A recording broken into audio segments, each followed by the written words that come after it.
They say Bigfoot is just a myth, a blurry shadow at the edge of a campfire story. But I've seen it, I've heard it, and I can tell you, that thing is real.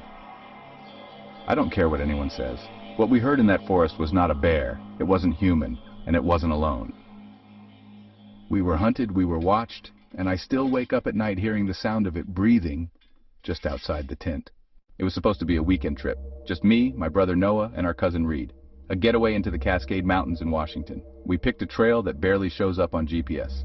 6 miles in, no cell service, no other hikers, just endless green and old logging trails. It was perfect. Until night came.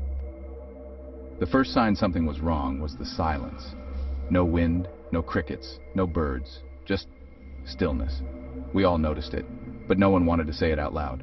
Around 2 a.m., I woke up to the sound of something breathing, heavy, slow, like a horse, but deeper. It was close, just outside the tent. I held my breath. Noah did too. I could feel him tense beside me. We didn't dare unzip the tent. The breathing stopped. Then came the footsteps. Thud, thud. Whatever it was huge, two-legged, not running but pacing slowly around our camp. We waited. 10 minutes, 20, nothing. Just as we were starting to breathe again, something let out a sound I will never forget. It started like a low growl, rose into a scream, then dropped into a guttural, chest-rattling grunt, the kind of sound that doesn't belong in this world. Reed sat bolt upright in his tent and whispered, "What the hell was that?" No one answered, because we didn't know. That sound wasn't an animal, it was anger, it was warning, and we should have listened. The next morning we searched the campsite.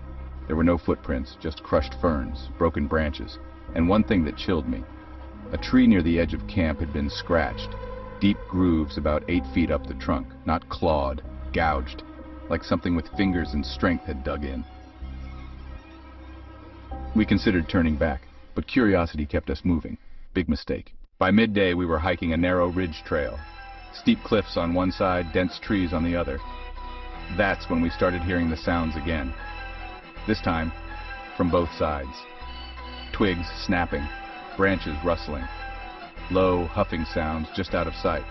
I think there's more than one. I turned to say something, and that's when we saw it. A massive shadow just between the trees, 8, maybe 9 feet tall, dark matted fur, long arms that nearly touched the ground. Its head moved slowly, watching us from behind a tree, but when I looked again, it was gone. We were being surrounded. Whatever it was hurting us. That night we didn't sleep. We didn't even light a fire. We sat in total silence, listening, and the woods came alive. Footsteps, grunts, whispers that almost sounded like speech, but warped, unnatural. We saw eyes, dozens, reflecting in the dark. Then, something touched the tent. Just a brush.